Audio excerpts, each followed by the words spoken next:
തമിഴിലാണെങ്കിലും മലയാളത്തിലാണെങ്കിലും the best ഡയറക്ടേഴ്സിൻ്റെ കൂടെ films ചെയ്തിട്ടുണ്ട്. എല്ലാം കമേഴ്ഷ്യലി ആൻഡ് ക്രിട്ടിക്കലി അക്ലെയിംഡ് ആയിട്ടുള്ള ഫിലിംസ്, മോസ്റ്റ് ഓഫ് ദം. ഇനി ഒരു ടിപ്പിക്കൽ ദ ഹീറോ ആ ഒരു കാറ്റഗറിയിലേക്ക് you didn't come, like I didn't work for it actually. Yeah, exactly. അതാ ചോദിക്കാൻ വന്നത്. You didn't work No, for it. I didn't work for it and that was not my trip. Honestly, ഇതിപ്പോൾ കിട്ടാത്ത മുന്തിരിങ്ങ പുളിക്കും.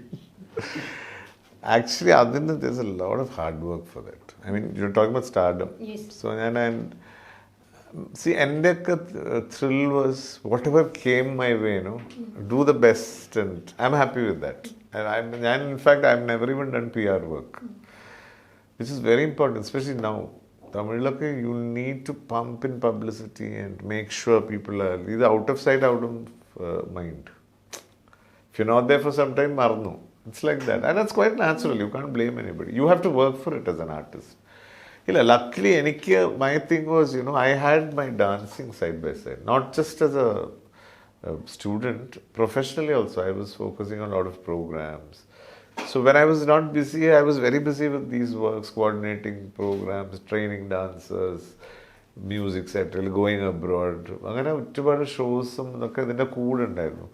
So and that was my trip actually. Like so, അല്ല dance is always there, but of course cinema ഞാൻ ചെയ്യാൻ തുടങ്ങിയതിന് ശേഷം, in fact if you ask me, കാതൽ ദേശമൊക്കെ when it was dubbed in Telugu, it became such a big hit there. പ്രേമ ഇന്നും Valentine's day എന്ന് പറഞ്ഞാൽ അവർ ആ പടം ഇടും. എനിക്ക് just because of our film, I did 18 Telugu films. All വലിയ directors. Ram Gopal Varma produce ചെയ്ത വൈഫ് ഓഫ് വരപ്രസാദ് എന്ന പടം. I did Ramoji Film City, the first thing. After a long time, I produced Paduda Tiyaga. I was a hero in that. Beautiful songs. Hira, myself, Ali Ravi Teja was there. Rendu moonu vera actors undairunnu. Agane Lahiri, Aro Pranam with Soundarya. Big hit that was. Nanum Soundarya was such a big star. Yeah. So she agreed to do a film with me. I was a newcomer in Telugu. കാതൽദേശമായിട്ട്. So അങ്ങനെ കുറച്ച് പടങ്ങൾ ആ സമയത്ത്. പക്ഷെ എല്ലാം നല്ല. രവിരാജ ടെൻസിറ്റി സാറിൻ്റെ is a very big director. അദ്ദേഹത്തിൻ്റെ പടങ്ങൾ. ശരത് സാർ എന്നൊരു ഡയറക്ടർ ഉണ്ട് അവിടെ. Kranthikumar sir, my first Telugu film, സർഗത്തിൻ്റെ റീമേക്ക്. സോ അങ്ങനെ ഒരു വലിയ ഒരു സ്പാൻ ഓഫ് ഫിലിംസ് അവിടെ. ഇതെല്ലാം nothing was planned, it just happened. So അതും അവിടെയും ഞാൻ you need to go there, you have to find a base in Hyderabad and then kind of films you do also. If you want to or mass recognition like hero, you need to focus on action. You need to do a specific kind of films where you are, you promote yourself. Anganondum I've never done, and that has never excited me also. Enikku sadharana oru offbeat film, that is my excitement, honestly. So I'm very content with what I have done and what I'm doing now also. So that is the honest reason behind that. The so-called agana. But I consider myself very fortunate because in spite of all that, God's grace I've been getting even now. നമുക്ക് ഓരോ transition ആണല്ലോ, ഓരോ stage in life. Now I'm in another area, so I need to be careful now, especially after doing Pachu and Dhoomam and all these films. I'm going to a different phase now. So our characters and അതിൻ്റെതായ depth വേണം. So I don't just take a brand. ഇപ്പം ഒരുപാട് ഇഷ്ടംപോലെ പടങ്ങൾ വരും. ഇപ്പം പുതിയ ഡയറക്ടേഴ്സിൻ്റെതെല്ലാം I get 2 to 3 offers and all. Monthly ഇങ്ങനെ വരും. പക്ഷെ അതിൽ നോക്കിയിട്ട് അതിൽ വളരെ അടുത്ത ആൾക്കാരുണ്ടാവും. So I need to be a little careful because nowadays, if you're doing something, it has to be substantial and people should recognize that. Otherwise, there's no value for it. Because there are so many films coming. So I'm going to know I'm just taking one at a time. And many people who say Vineeth is someone who keeps surprising.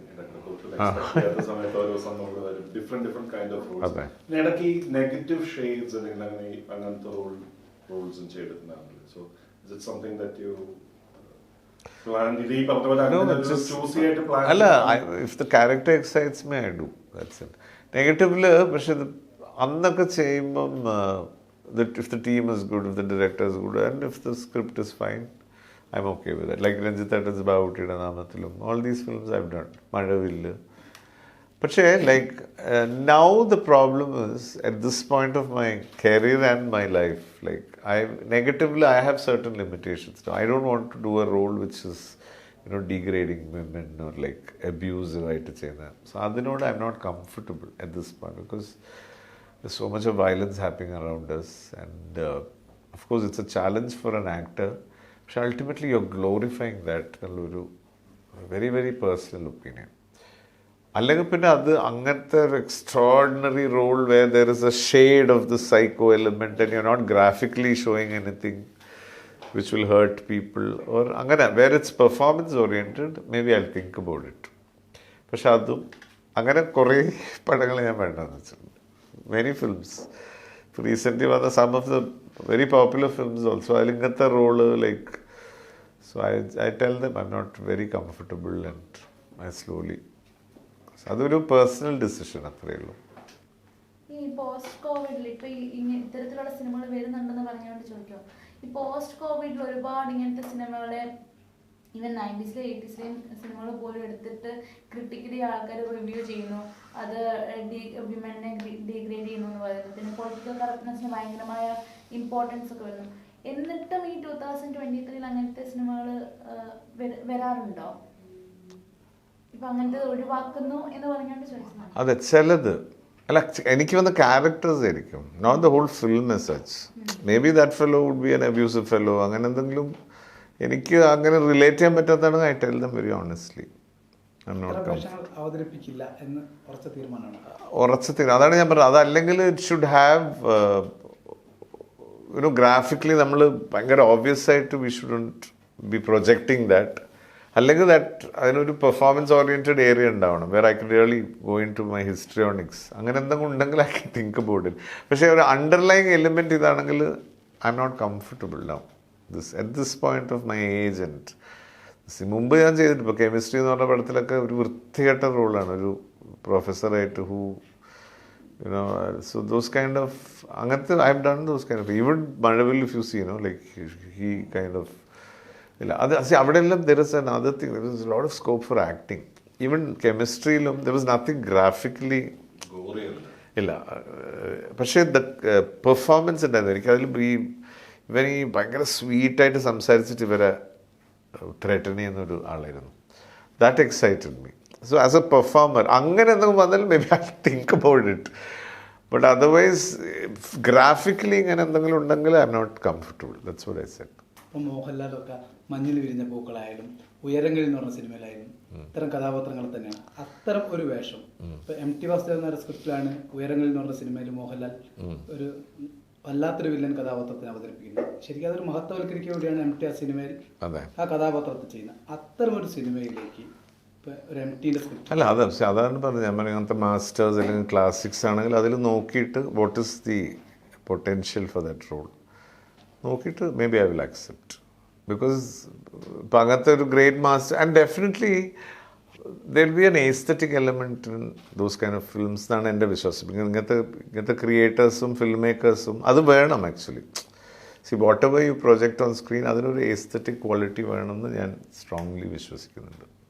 What ever you see even if it can be A very disturbing sequence, പക്ഷേ ഒരു underlying ഒരു aesthetic ഇത് ഉണ്ടാവണം എന്നുള്ളതാണ് എൻ്റെ ഒരു വിശ്വാസം. അതാണ് ഞാൻ പറഞ്ഞത്. ഡിപ്പെൻസ് ആ ക്യാരക്ടറിൻ്റെ ആക്ടിങ് പൊട്ടൻഷ്യൽ എന്താണെന്ന് നോക്കണം, അതുണ്ട്. അല്ലെങ്കിൽ വെറുതെ ഇതിന് മാത്രമായിട്ട് അങ്ങനെ ഒരു റോളാണെങ്കിൽ ദെൻ ഐ എം നോട്ട്. അങ്ങനെയുള്ള maybe I think about it. Will have a chat and they will അങ്ങനത്തെ ഡയറക്ടേഴ്സ് വിൽ ടെൽ യു ഇല്ല വി ആർ ഗ്രാഫിക്കലി നമ്മൾ അങ്ങനെ we are not showing anything that is disturbing എന്നൊക്കെ പറഞ്ഞാൽ may be like recently ഏതോ ഒരു പടം അങ്ങനെ വന്നിരുന്നു and I don't remember. And they told me ഇങ്ങനെ ഗ്രാഫിക്കലി അത്ര ഡിസ്റ്റർബിങ് ആയിട്ടില്ല. ഒരു സിനിമ കാണാൻ പോവുകയാണെങ്കിൽ ഇത് മോഹൻലാലിൻ്റെ സിനിമയാണ് അല്ലെങ്കിൽ വിനീതിൻ്റെ സിനിമയാണ് മമ്മൂട്ടിൻ്റെ സിനിമയാണ് എന്നൊക്കെ പറഞ്ഞാണ് പോവുക. ഇനി അടുത്ത കാലത്തൊക്കെ ഇനി എത്ര കാലം ഇങ്ങനെ ആളുകൾ സൂപ്പർ താരങ്ങളെയോ അല്ലെങ്കിൽ ഒരു നടിയോ വെച്ചിട്ട് എത്ര കാലം ഈ സിനിമ ഇൻഡസ്ട്രിക്ക് മുന്നോട്ട് പോകാൻ വേണ്ടി പറ്റും? ആക്ച്വലി ആ സ്റ്റേജ് നമ്മൾ കഴിഞ്ഞു എന്നാണ് എനിക്ക് തോന്നുന്നത്. Because nowadays people are more concerned about the subject. ഇതെല്ലാം ആഡഡ് ബെനിഫിറ്റ്സ് ആണ്. I mean star presence will initial ഒരു ക്രൗഡ് പുള്ളറായിട്ട് തുടങ്ങും, പക്ഷെ അതിന് സബ്സ്റ്റൻസ് ഉണ്ടെങ്കിൽ മാത്രമേ people keep going for that. So I think ആ ഒരു സ്റ്റേജിലേക്ക് വന്നു, because you have so many good films coming and they are doing well. ചെറിയ ചെറിയ പടങ്ങളും ഇപ്പം ഈവൻ സബ്ജക്ട്സിനെ ബേസ് ചെയ്തിട്ട് how people connect to it sentimentally. ഇപ്പം 2018 ആയാലും അതൊരു മലയാളീൻ്റെ ഒരുപാട് ആൾക്കാർ അനുഭവിച്ചതാണത്. So you realise you connect to it and go to the theatre. It's not just the star presence. Star presence adds for ഒരു ഇനിഷ്യൽ പുൾ എന്നുള്ളതാണ് ഒരു ജനറൽ എൻ്റെ ഒരു ചിന്ത അങ്ങനെയാണ്. But ultimately it's the subject and essence. ആ കഥ എത്രത്തോളം സോൾഫുള്ളാണോ അത് അനുസരിച്ചിട്ടാണ് ആൾക്കാർ വരിക. സോ ആ സ്റ്റേജിലൊക്കെ എത്തിയെന്ന് തോന്നുന്നു നമ്മൾ. I think we are going into that. അതുകൊണ്ടാണല്ലോ like even if you take Pachu and all, like അതിൻ്റെ ആ കഥയ്ക്കായിരുന്നു appreciation, that story line and the characters. And so I think that's how it is.